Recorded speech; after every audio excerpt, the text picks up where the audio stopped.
Presence, Bringing Your Boldest Self to Your Biggest Challenges by Amy Cuddy. Picture this. You're 19, cruising through the endless darkness of Wyoming in the middle of the night. You're squeezed into a Jeep with two of your best friends, heading back to college after break. The night is peaceful. The stars are so bright they look unreal. You're loving everything about this moment. The wide-open American West, the friends beside you, the freedom of it all. Then it's your turn to catch some sleep, so you crawl into a sleeping bag in the back. The next thing you know, you're waking up in a hospital bed. Your head feels like it's splitting open. There are flowers and get-well cards scattered everywhere. You try to piece together what happened, but your brain feels like it's wrapped in cotton. You can't hold on to a thought. You just drift back to sleep. This is what happened to a young woman named Amy Cuddy. Later, she'd learn the full story. The driver had dozed off at the wheel. The Jeep rolled multiple times down the highway, and since Amy wasn't wearing a seatbelt, she was ejected from the vehicle. Her head hit the pavement hard. She'd suffered a severe traumatic brain injury. Doctors pulled her family aside and delivered the devastating news. Amy might reach a high-functioning level eventually, but finishing college? That probably wasn't in the cards. Her IQ had plummeted by 30 points practically overnight. Even worse, her friends started pulling away. "You're just not the same anymore," they told her. And she felt it. She felt like a stranger in her own skin. The part of her she'd always taken for granted, her sharp mind, her very sense of self, had vanished.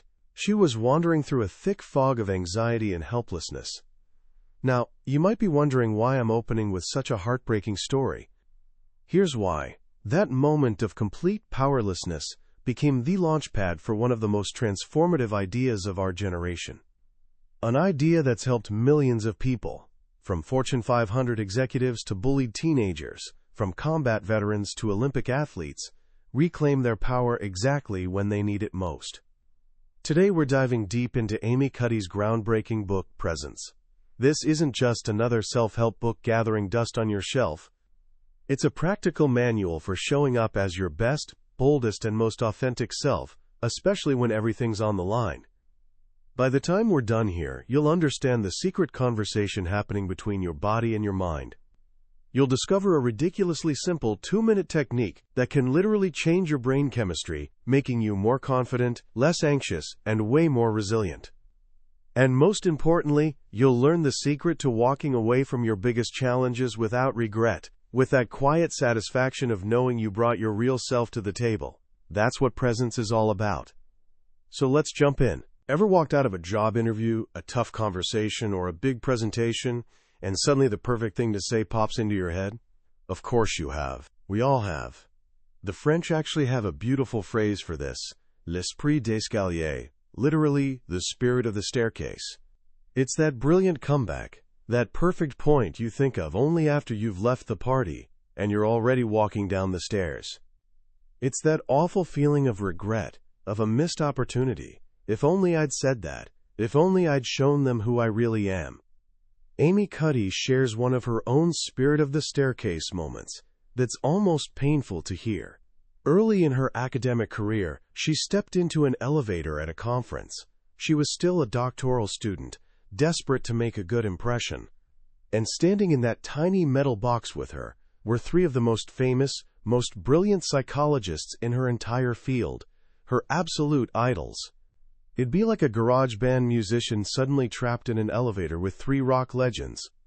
One of them turned to her and said, "So, you're a student. We're in an elevator. Give us your elevator pitch." Her face went hot. Her mouth went dry. Words just started tumbling out in no particular order. She couldn't even follow her own story.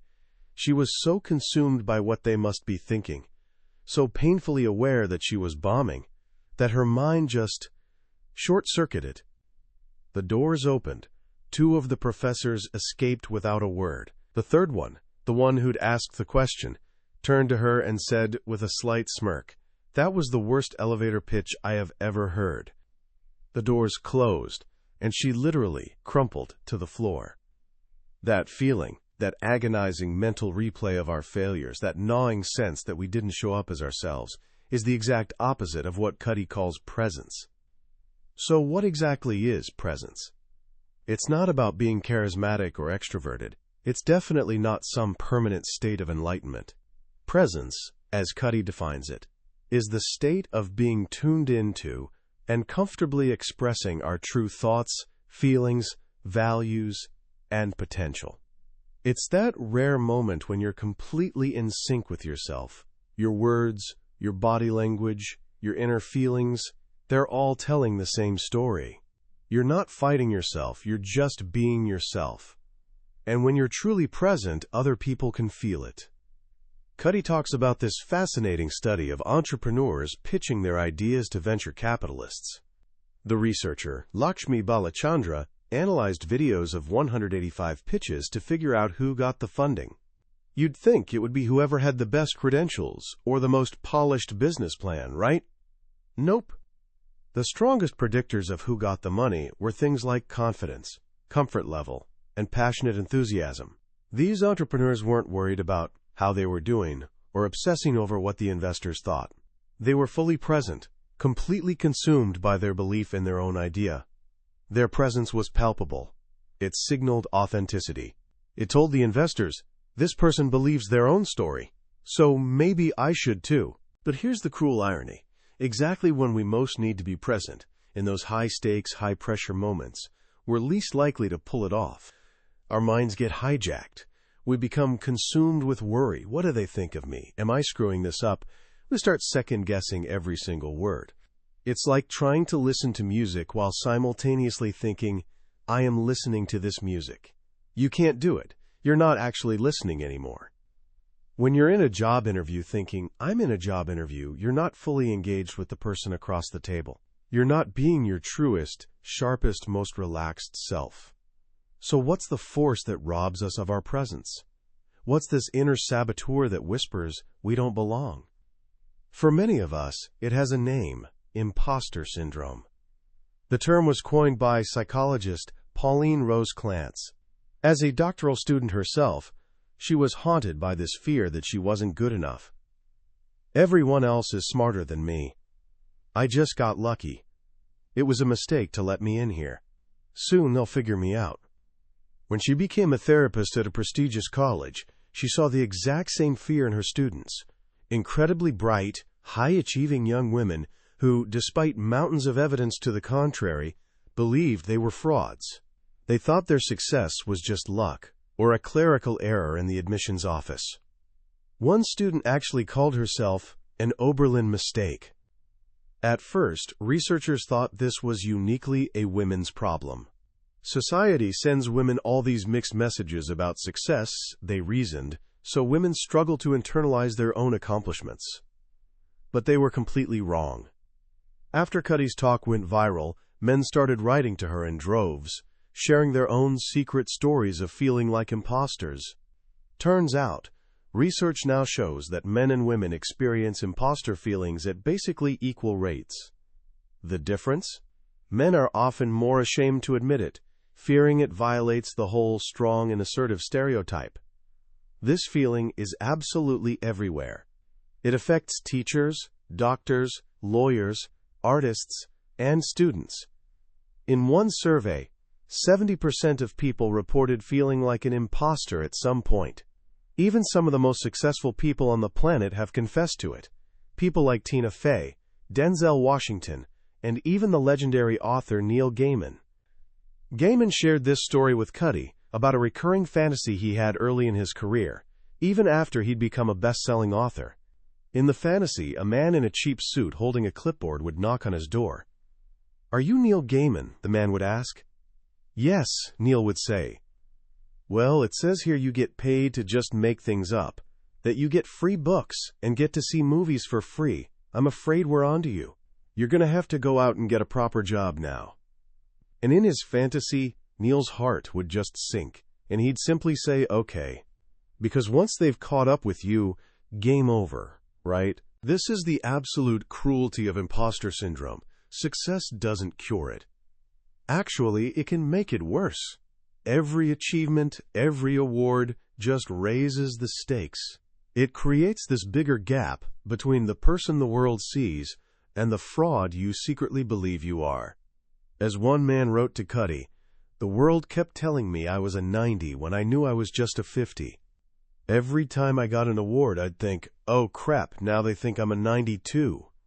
Imposter syndrome steals our power and suffocates our presence. If you don't believe you should be there, how can you possibly convince anyone else?" This brings us to the heart of the problem, feeling powerless. Social psychologist Dacher Keltner has this powerful theory about how our brains work. He says we basically have two fundamental operating systems, an approach system and an inhibition system. When we feel powerful, our approach system lights up. We feel free, in control, safe. We see opportunities everywhere. We're optimistic, positive, willing to take risks. But when we feel powerless, our inhibition system takes over. It's like a threat alarm blaring in our brains. We become vigilant, anxious, pessimistic. We see threats instead of opportunities. We become hypersensitive to social pressure and shrink away from challenges. Power makes us move forward. Powerlessness makes us hide. When Cuddy talks about power, she makes this crucial distinction. There's social power, which is power over others, control over resources, status, dominance. This kind of power is limited. It's a zero-sum game. But then there's personal power. This is power too. It's the ability to control our own states and behaviors. It's freedom from being dominated by others. It comes from within, from our skills, our values, our truest self. And this power? It's infinite. You can have all the social power in the world. You can be the chief executive, the investor, the one calling all the shots. But if you don't feel a sense of personal power, you'll still feel like an imposter. You won't have presence. On the flip side, when you cultivate personal power, you become more compelling, more influential. You might even gain social power without even trying, because you're not focused on it. You're focused on being authentic. Powerlessness is this vicious cycle. It makes us anxious, which then completely impairs our thinking. Our executive functions, those high-level cognitive tools like reasoning, planning, and attention control, just go offline. Our working memory gets shot. We literally cannot think straight. This anxiety also makes us incredibly self-absorbed. We get trapped in our own heads, obsessing over what everyone else is thinking. This is called the spotlight effect, the mistaken belief that people are paying way more attention to us than they actually are. We think everyone noticed our stumble, our awkward comment, our bad hair day. In reality, most people are too busy thinking about themselves. This anxious self-focus makes presence impossible. We're not in the moment. We're trapped in some warped memory of the past or a fearful fantasy of the future. So here's the big question. How do we break this cycle? How do we shift from powerlessness to personal power? How do we find our presence exactly when we need it most? The answer is surprisingly simple, and it comes from a revolutionary idea first proposed over 100 years ago by the father of American psychology, William James. James famously said, "I don't sing because I'm happy because I sing." Think about that for a second. Common sense tells us it's the other way around, right? We feel an emotion, and then our body expresses it. We feel happy, so we smile. We feel sad, so we cry. We feel scared, so we tremble. James argued that this sequence is backwards. He believed our feelings are actually the consequences of our bodily expressions. We feel happy because we smile. We feel sad because we cry. We feel afraid because we tremble. Our bodies, he proposed, are in this constant direct conversation with our minds, and often the body is the one leading the conversation. This idea became known as the facial feedback hypothesis, and for decades, psychologists have been testing it in clever ways. In one famous study, researchers had people hold a pen in their mouths. Some were told to hold it with their lips, which forces your face into a frown. Others were told to hold it with their teeth, which forces your face into a smile. Then they all read some cartoons. The result? The people who were physically smiling with the pen found the cartoons way funnier than the people who were frowning. their physical expression changed their emotional experience, even though they had no idea they were actually smiling. This connection runs so deep that it works in reverse too. Researchers have found that Botox injections, which paralyze the frown muscles in your forehead, can actually reduce symptoms of depression. By preventing the physical expression of sadness, you can dampen the emotional feeling of sadness. But there's this fascinating downside. Because Botox can also paralyze the muscles around your eyes that create a genuine smile, those crow's feet, it can also make it harder to feel intense joy. Even more surprising, it can make it harder to read other people's emotions. Why? Because one of the ways we understand how others feel is by unconsciously mimicking their facial expressions. Our brain reads our own subtle facial mimicry to decode their emotions. When we can't mimic, our emotional window into their world gets a little cloudier. So the body and mind are deeply connected. A simple smile, a frown, even the way we breathe can change how we feel. This led Amy Cuddy to her big question. If tiny facial expressions can change our emotions, what about our whole bodies? What about our posture? We know from watching the animal kingdom, from primates to peacocks, that power has a universal physical language. When animals feel powerful, they expand. They make themselves bigger. They stretch out their limbs, puff out their chests, take up space. Think of a gorilla beating its chest, or a chimpanzee standing tall. And when they feel powerless, they contract. They make themselves smaller. They slouch, they curl up, they try to become invisible. Humans do exactly the same thing. When we feel powerful, we adopt open, expansive postures. Think of Superman with his hands on his hips, chest out. Or an athlete crossing the finish line with arms thrown high in a V shape. This expression of triumph is universal. Researchers have studied athletes from all over the world, including athletes who've been blind since birth and have never seen another person make this pose. When they win, they do the exact same thing. It's hardwired into us. On the flip side, when we feel powerless, we collapse inward. We hunch our shoulders, cross our arms, wrap our ankles together. We touch our necks, a self-protective gesture that covers our carotid artery. We make ourselves small, like a little pill bug rolling into a ball. Cuddy noticed this in her own students at Harvard Business School. The students who participated confidently in class sat upright, took up space, raised their hands with conviction. The brilliant but quiet students, who were terrified to speak, would physically shrink in their seats, hunched over their laptops, tangling themselves up in their own limbs. Their bodies were screaming powerless. This is where all the threads come together. If our bodies express power by expanding, and if William James was right that our bodies can change our minds, then what would happen if we deliberately adopted powerful, expansive postures, even when we felt completely powerless? Could we literally pose our way to presence? This is the question that led to Cuddy's famous power posing experiments, which she ran with her colleagues Dana Carney and Andy Yap.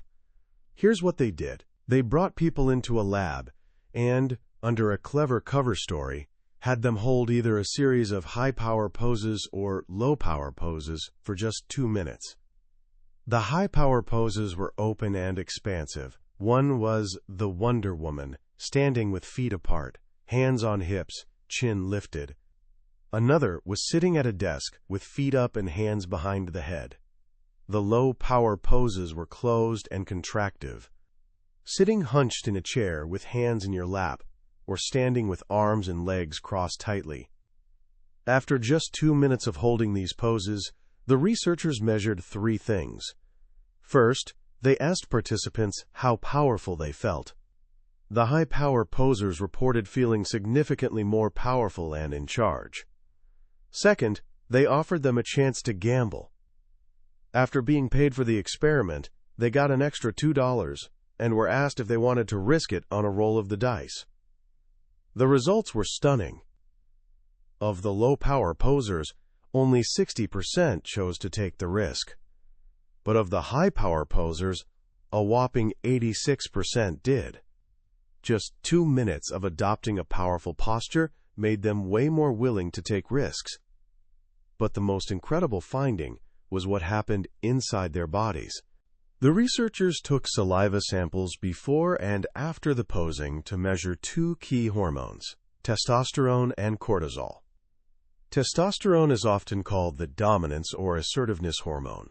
In both men and women, higher levels are linked with confidence and willingness to compete. Cortisol is the stress hormone. High levels are associated with anxiety and threat response. In an effective, calm, assertive leader, you typically see high testosterone and low cortisol. This is the ideal hormonal profile for presence. So what happened to the participants?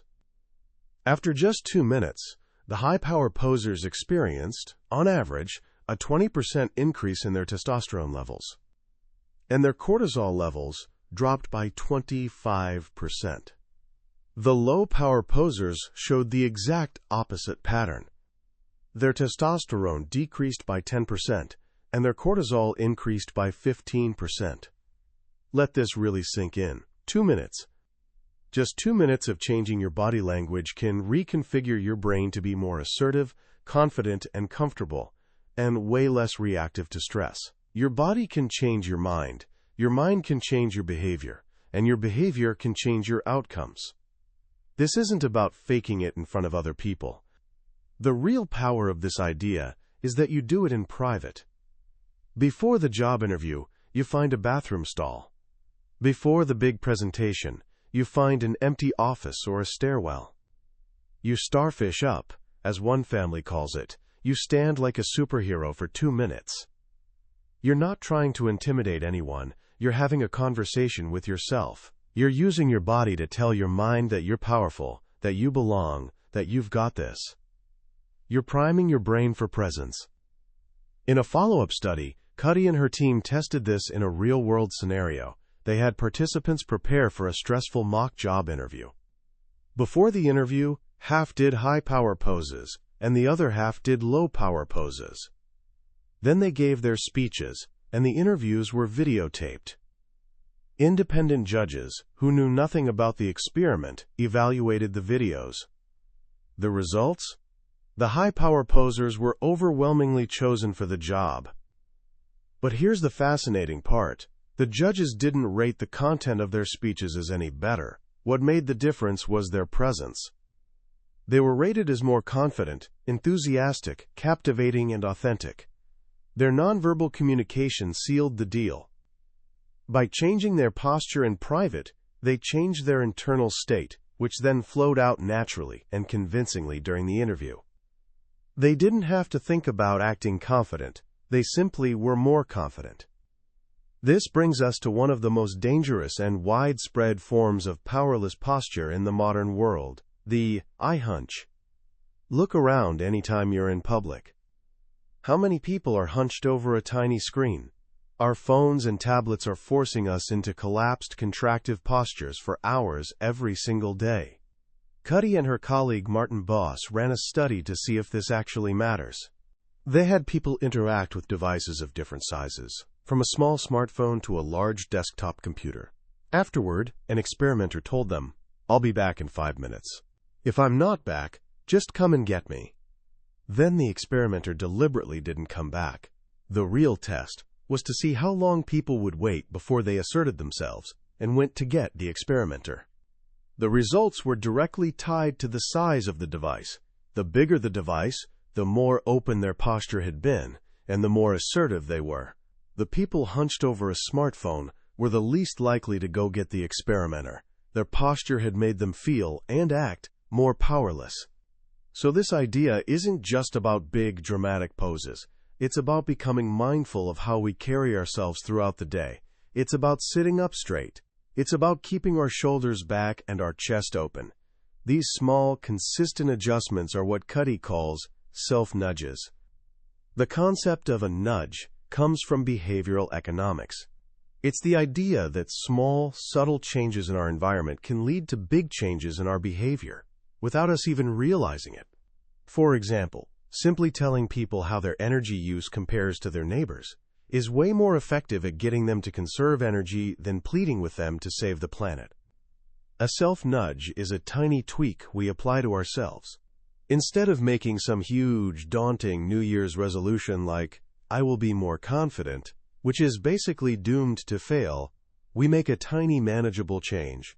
"I will sit up straight in this meeting," or "I will power pose for 2 minutes before this phone call."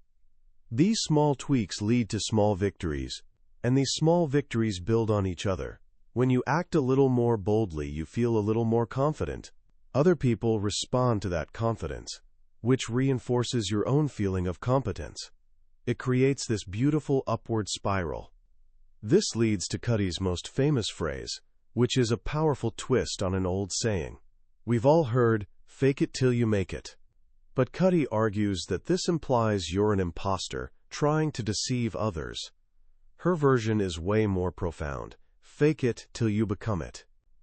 This isn't about fooling other people. It's about fooling yourself just for a moment to get over that initial hurdle of fear and self-doubt.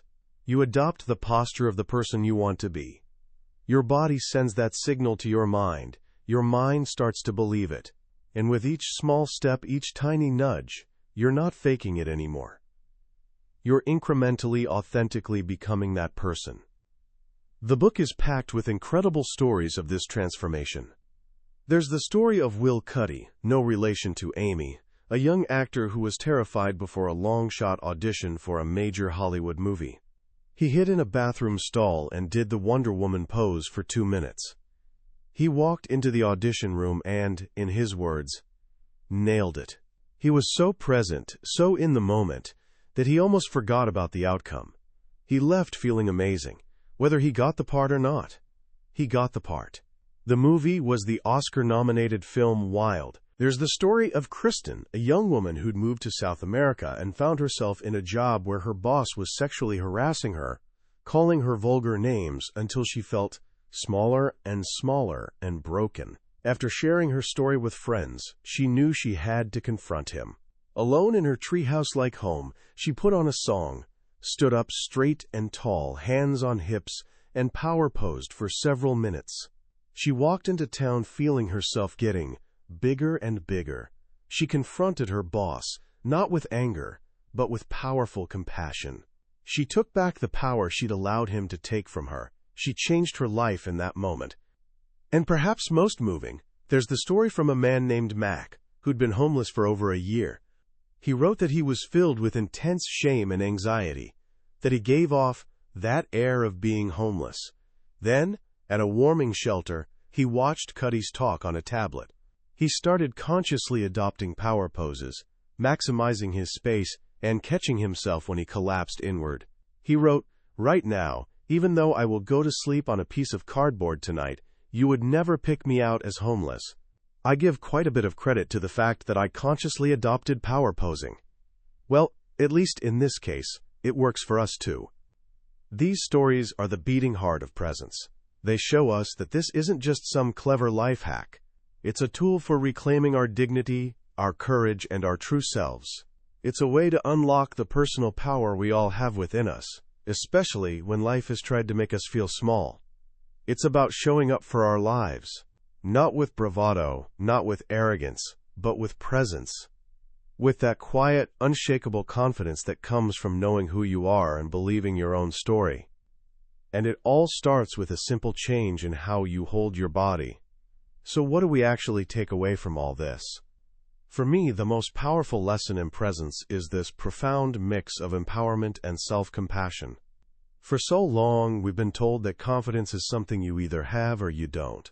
That if you want to be more powerful, you have to change your thoughts first. You have to think your way into a new way of being. Amy Cuddy flips that idea completely on its head. She tells us that the doorway to changing your mind might actually be through your body.